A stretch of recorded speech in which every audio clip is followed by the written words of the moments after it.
Hello, everybody. Today is Sunday morning, December 1st, 2024. This is JW Classic Reaction. We're deep into our saga here on the 1992 Trans Am convertible. It's now at the point where it's completely ruined. Well, not ruined, but it looks that way to the normal person, I guess. It's tore down as far as we're going to tear down pretty much. We've got everything, all the trim off the car, all the basically removable parts. You know, to do this job right, all this, you know, the weather stripping has to be out of these doors, the handles, the locks, all that kind of stuff. And ground effects on these cars, if you're going to paint a 91 or 92 Firebird, they have to be removed if you want to paint the car right, just because they're literally, they come up like a concave against the car. There's no way to get paint down in there to do the job right. It just has to be done this way. And you know, this car's a low mileage, rare car, so it deserves this. Deserves a really high-end paint job on it. So as you can see, we've got all the seats out. You know,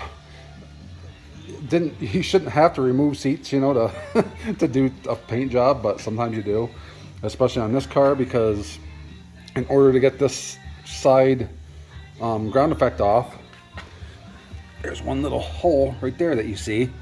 The only way to get to that hole is from inside the car, because there's no way to reach down through the vent. And because when they put all the convertible top equipment down in there, they filled all that up with mechanisms and stuff. So there's no way to get to it by, you know, from outside the car. So you literally have to go from the inside. You can see where I drilled a hole. I had to drill a hole right there on both sides of the car to be able to get to that. So quite a job. You can see, now you can get a look at all the mechanism and all the stuff that the ASC company had to weld in to make these cars into convertibles. They definitely build them pretty sturdy. You can see these gigantic, this whole plate right here goes all the way down both rocker panels. It's riveted with hundreds of rivets to stiffen the car up once they cut the roof off. But pretty neat. Found some cool little artifacts in the car once we started tearing it apart. Stay tuned. Okay, sorry about the interruption. People still call body shops even on Sundays. But we got the seats out. The carpet, I think I'm going to replace. It's not too bad, you know, when the seats are in there, but I don't think it's going to clean up totally. And it looks like it's a little faded here and there, so I just think it'd be better to replace it. But we'll worry about that in the future here. But got the seats out and found the handicapped placard that the old woman used to use. This is from 2017. That was back when the car was last inspected, so that must have belonged to her. This was taped inside the passenger side door panel. This is what they call the trim sheet from the factory, and it's basically like a diet version of the build sheet. And it just basically is all the stuff that goes inside the car. This is what the factory used to know what to put inside the car for all the interior stuff. So that's pretty interesting, nice thing to hold on to. I've heard that 92 Firebirds, when they came from the factory, you know, the older, you know, 80s, 90s, well, 80s, 70s Trans Ams, Firebirds, you could sometimes find the build sheet, the real build sheet, inside the car, like underneath the seats or underneath the carpet or somewhere. And I've heard that in 92, when they were shipped to the dealers, the build sheet, the actual build sheet was laying on the carpet or on the passenger side floor. So a lot of them just got balled up and thrown away. So I don't know. We'll see once I get the carpeting out, if I'm lucky enough to find it. The one thing I do have for this car that most people don't have is the original window sticker. So that's kind of cool. That also verifies everything the car was built with. So that's the next best thing to have if you don't have an actual build sheet. So this car, I got that done. You can see all the ground effects are off. One thing I'm going to do to this car, you can see this is one of the door ground effects. Over the years, the decals, the gold decals, get faded out just because they're, they're a vinyl decal.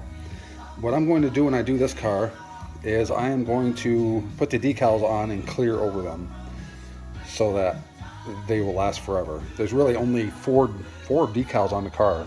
There's one of these Trans Am letterings on both doors. There's one on the rear bumper, it says Trans Am, and there's a little bird, Firebird on the front nose. And these decals are small enough where you can clear coat over them and not have any problems. So I'm not a big believer in clear coating over large decals like hood birds or anything like that, but these small ones will be fine. And it'll make them so that they last forever. They'll never fade. So just one of the little plans I plan on doing. But yeah, these windows, I've worked on a lot of 3rd gen F-bodies over the years. Usually changing window motors. The window motors always go bad in these things. And also these upper window sweeps usually get old and cracked up. So to do that job, you don't have to take the windows out of the car. The actual glass, you don't take the glass out of the doors. You can, leave them sit down inside there or just move them on your way. So I've never had to take a window glass out of one of these cars before, ever, in my entire career. So I guess I've gotten lucky in that way, because I went to go take the glass out of this door yesterday, and I opened up the door, got inside there, and I realized that the window track is riveted to the window. And I thought, well, geez, that sucks. I hope there's some way I can get this window out without having to mess around with those rivets. Got online, got on YouTube actually, and watched the video, and the guy said, yeah, you can get them out. You just have to take the entire window and rotate it up, almost upside down, and bring up all that stuff up through this wide area in the door here, all that track and the wheels and everything. So I thought, well, no big deal, I'll do it that way. Yeah, I wrestled with this window by myself here for about an hour and a half, and there was times when I thought the window was going to break. It was so bad. And by that time, I was so deep into it, I couldn't stop and get the rivets off. I just had to keep going. And so I finally got the thing out, thank God. It didn't break anything.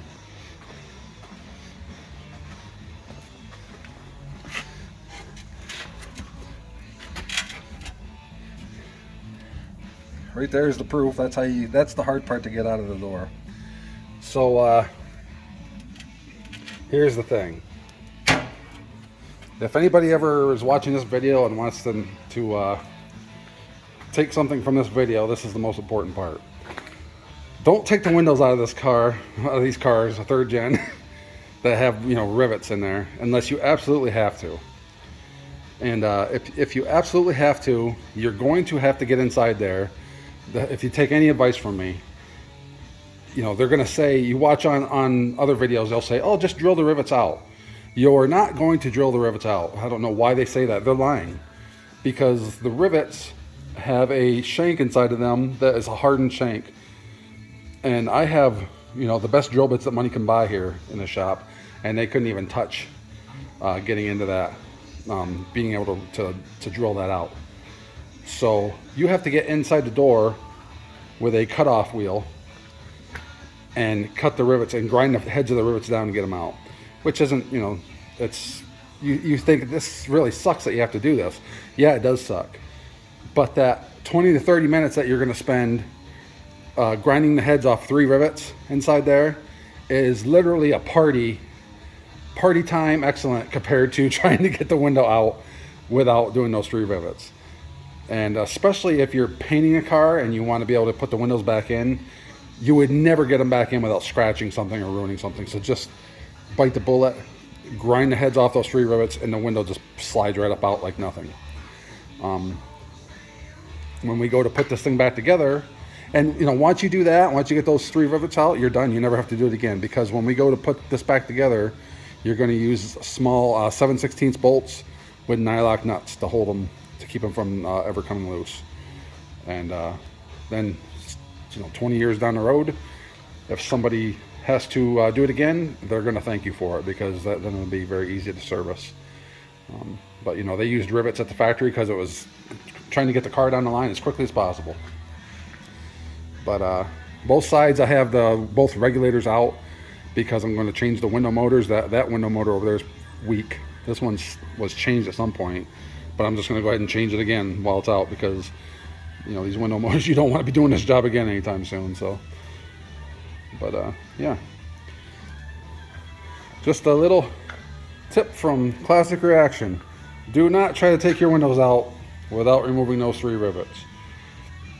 Don't take your windows out at all if you don't have to. Yes, you absolutely have to. So there we are. The car's to the point now where we can actually start making it look better instead of worse. That's always nice. We'll end up carefully removing these side moldings, and we'll reuse those because I don't think you can buy them. I don't think they're available. But there's no way to paint around them and make it look normal. It's better to just take them off and paint them separately and reapply them. But yeah, this is as bad as it gets right here. And it'll just start looking nicer from here. But I just want to thank everybody for watching. Thank everybody for following along with this car. It should actually get a little bit better from here on out. We'll start make things look pretty. My plan is to get the body of this thing painted, you know, the doors and the 2 quarters, and get that part done, and then just keep on getting parts restored and putting it back on it, restored and painted, and just build it from this point up back into a brand new car again. That's the goal here. So you know, we'll get this part done, get this part all done and painted, finished up. Then we'll, you know, get a trunk lid painted, you know, get the tonneau cover painted, put that on, and just start to build it from that point forward. And then we'll start applying, you know, getting these ground effects painted, get those all put back on, start building it from not quite the ground up. So the nice thing about this is this isn't nut and bolt restoration. This is basically just a body restoration. So thanks for watching, guys. If you'd like to see this car finished up and brand new again, you can hit the subscribe button. It's free to watch.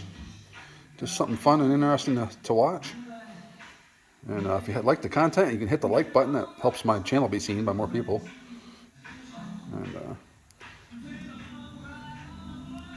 just thanks everybody for watching, and we'll see you in the next one.